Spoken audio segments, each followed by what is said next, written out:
হাজার বছর ধরে পথ হাঁটিতেছি আমি পৃথিবীর পথে।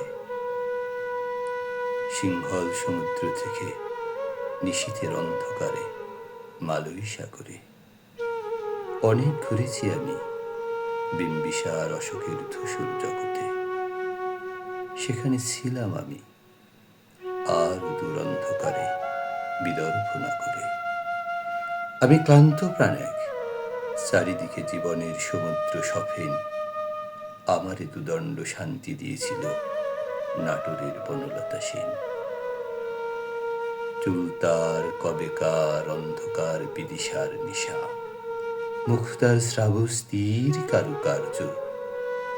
অতি দূর সমুদ্রের পর হাল ভেঙে যে নাবিক হারাইছে দিশা। সবুজ ঘাসের দেশ যখন সে চোখে দেখে দারুচিনি দ্বীপের ভেতর, তেমনি দেখেছি তারে অন্ধকারে।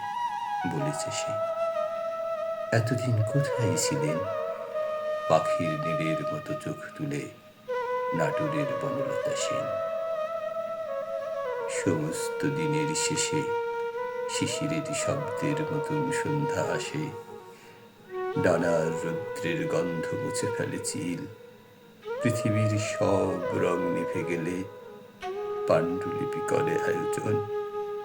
তখন গল্পের তরে জোনাকির রঙে ঝিলিমিল। সব পাখি ঘরে আসে, সব নদী ফুরায়।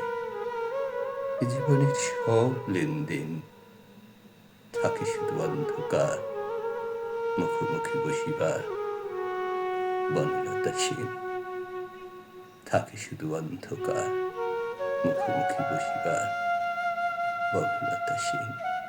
থাকে শুধু অন্ধকার, মুখোমুখি বসিবার বনলতা সেন।